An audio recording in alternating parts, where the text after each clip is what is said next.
J Mack from Syracuse, New York, man. Came all the way out to see my Colorado Buffs. What channel do you watch? They brought you out here. The pregame show. Never watched the college game till last season when Coach Prime came to Colorado. And I am in Colorado at Folsom Field. I am the Colorado Buffaloes auntie from Texas. Sweet treat. Hey, I've been following the pregame show. It's all about let's go Buffs. Away from Texas. Yes, sir. Watch you every single day. Nobody lays it down like Uncle Neely and the pregame show. Neely, pregame show behind the scenes of everything. And why does he get that kind of access? Why does he get that kind of access?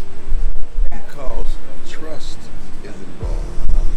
You would never get the kind of access you desire unless there's trust and relationship. You're trying to put your own game. I think that's Gunnar hopping on. Yeah, let's ask a coach who's actually there on the sideline. Offensive line stuff too. Yeah, that too. Let's bring on Coach Gunnar White, of course. Yes, indeed. Coach. Hey, guys. Hey, my man, Coach G. White, whose picture is in the elevator at the Broker Hotel. Not going to ask why, though. Oh, I'm going to tell you why. Okay. So one thing about the Broker, Chico, and audience out there, the hotel is themed out in Colorado sports. And so each floor, when you step out the elevator, there's a picture from a game or something, all the helmets and trophies in the lobby. And on the elevator, there's this offensive lineman, got the captain patch on, and he's getting in his stance. And somebody put a sticker on it that says Gunnar White, like this. Oh, yeah. It's not me. It's not me. You'll make it Gunnar. Yeah. Coach, welcome back to the morning run, man. We had you on before the season started. Appreciate you taking some time to come back.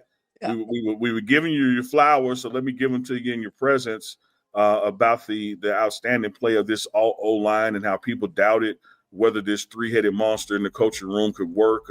You being a tip of the spear, it's your responsibility, but having Coach Dre and Coach George there with you as well. Mm-hmm. Talk about how this line has now 3 games in, because the football manual says it takes about 3 real games for a line to really come together. Mm-hmm. Talk about how this line has been able to gel and mesh and perform, even with now getting top 10 grades. How did this all come together? Well, the guys, they worked hard all during fall camp together. We were starting to see guys mesh and gel then. And then as games go on, even with adversity hitting us in the mouth a little bit, we tend to stick to the stronger side of things. Our pass pro has been really good. Our run blocking has been decent. Still not where we want it to be though. But we're getting to the point where we're making some attention known about what we're doing and everything. And it's been great having all 4 of the G's working together for this line to come together and work, whether it's during film study, drills, after hour sessions, whatever it takes to get the job done. Well, you touched on still leaving some meat on the bone as far as run blocking goes. As you see it as coach for that room, what's the next steps to check that box?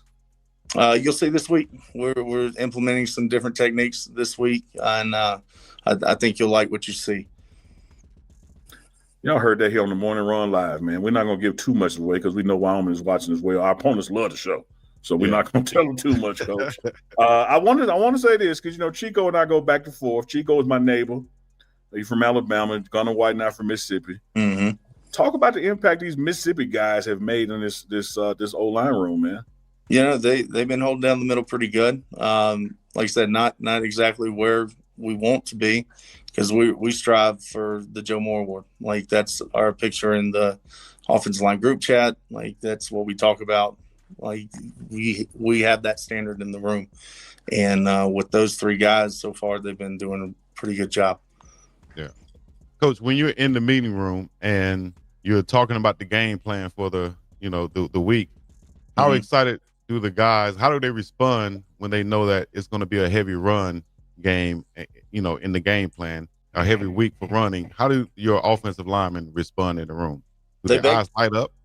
Yeah. Oh yeah. They beg for it. Like they want to take the opponent's will. Like they want to move that line of scrimmage and then protect our quarterback and whatever it takes. Yeah. And then the running backs also, how do they, the relationship with the running backs and the offensive line is very important to get the run game going. Talk about the running backs and how do they meet with you guys sometimes, and what's your relationship with them, and also with Coach Marshall Falk? Yeah, absolutely. We meet together every day with O-line, running backs, and all the coaches together too. And then we look at the blocking schemes. We look at how we're going to pick up protections, and we talk through what could potentially be issues too. Just books that have presented itself in the past, and we dig pretty deep whenever we're going through and scouting guys. Coach, that communication is one thing, and what's been discussed this week, the word has been accountability. What have you been seeing from your guys in the room from that accountability standpoint, and owning what needs to be fixed and going out there and wanting to fix it? Well, it's really no different because they handle that on a day-to-day basis anyway. Like they know they're not perfect. They know that we make mistakes, and they own it and they fix it. There's some things in games that got away from us, and we go on the sideline, we talk about it, and luckily the past 2 years we've had video, so we can get instant feedback immediately on it. And that way there's no, I had a shade of 3, a 5, and a 9 on one side. And like, no, there's only 4 D linemen. Yeah. So the tape doesn't lie. So we go and we correct things immediately. Love that. You got a shout out, doubly blessed twin mommy, who's by her name is a twin mom. Yeah. So shout out to you for being a twin dad. That's right. Love my twin girls. They turned about 2 weeks ago. Say that again, Coach. What age? They turned about 4 2 weeks ago. Oh man, big 4. Yeah.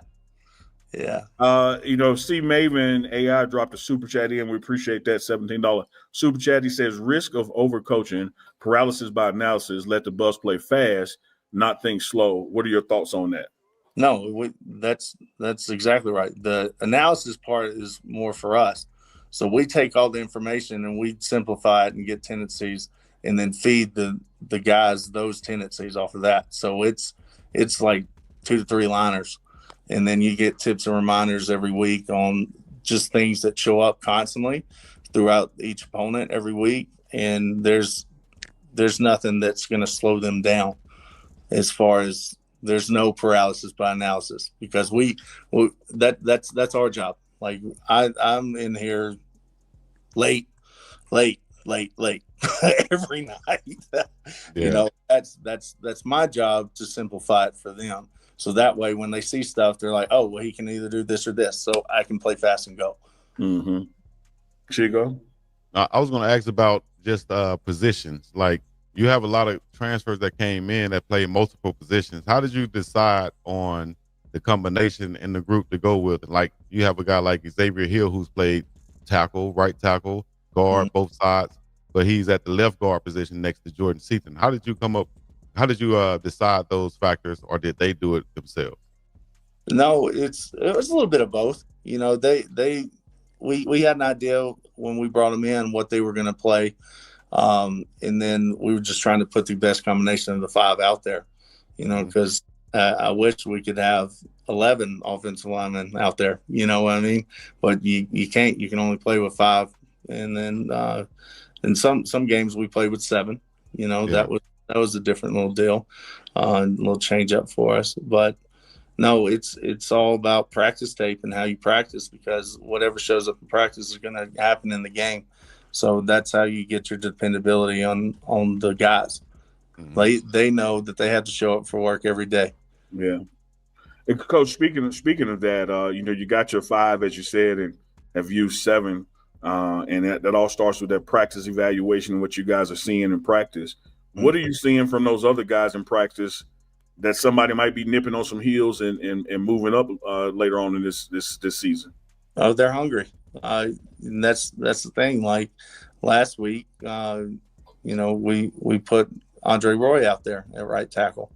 And that's showing everybody else in the room, like, hey, if you're, falling behind on something, like, next man up, and you got it, and you got your opportunity. Don't waste it. Mm-hmm. Don't look back. Take it and run. Okay. And then that also lights the fire under Larry too, saying, hey, I'm not doing this again. Like, I'm going to kick it into gear during practice, and then show you that this is my spot. Mm-hmm. I got to tell you this, Chico. One of the things I love about Larry, one of many things, Big Larry. He got the simplest damn nickname ever. It's just Big Larry. And it is so fit because Larry is big. Yeah. Talk about their skill sets then, Coach. Big Dre and Larry, at that right tackle spot. I would say that Dre, he's more athletic. He's not as big as Trey, so he can move in space better. He's got good hands, inside strikes, but he lacks in the weight.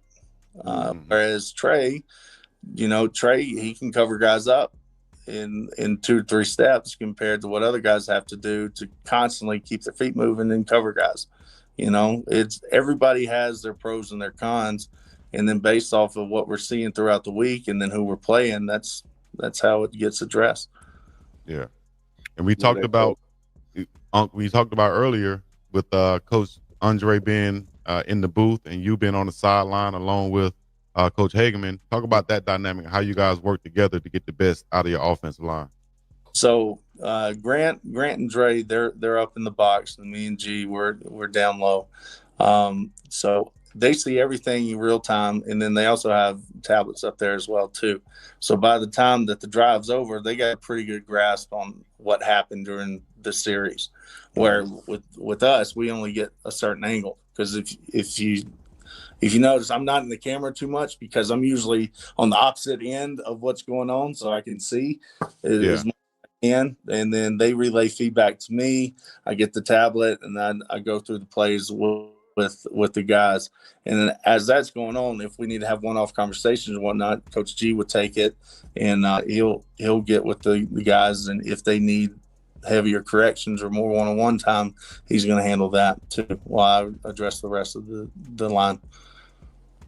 Love it. Love that, Coach. Love that. Coach, we appreciate you coming by the morning run. I know we got a evening practice, so it's still a long day to go for you. Appreciate you taking the time out. But before you hop out of here, I know the scoreboard is the final determiner of what we did or did not do. So outside of Colorado winning the ball game, what are you looking for out of your offensive line to let you know that they're progressed in the right direction?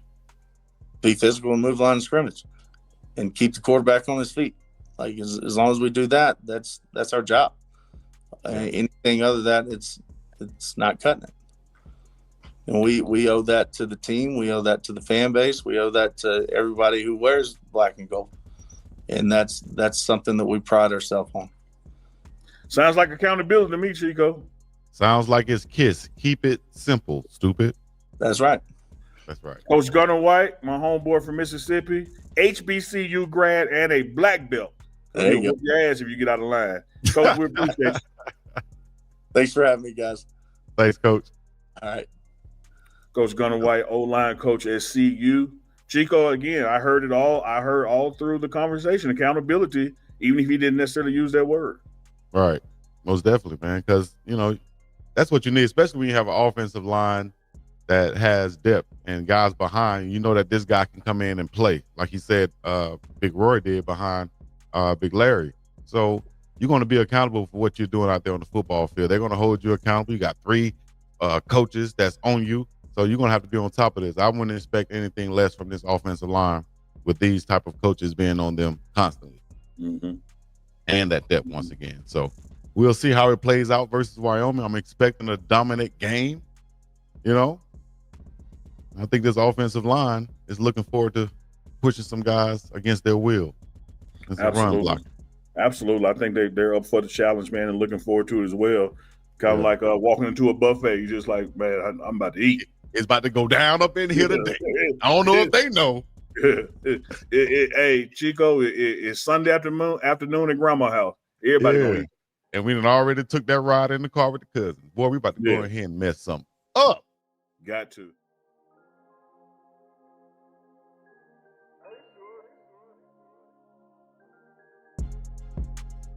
So where y'all from? We up from Miami, Florida. All the way from Miami. All the way from Miami. Appreciate y'all coming, man. Hey, man, we love what you guys are doing, man. We want to support you in every way. Appreciate your family. And we're recruiting at home. Everything we see at home, we bring it this way. My man. You gotta believe. Dude, we've been believing since day one, That's dog. why I gave it to Remember you. back in Jackson State? We've been believing with you in the pregame show.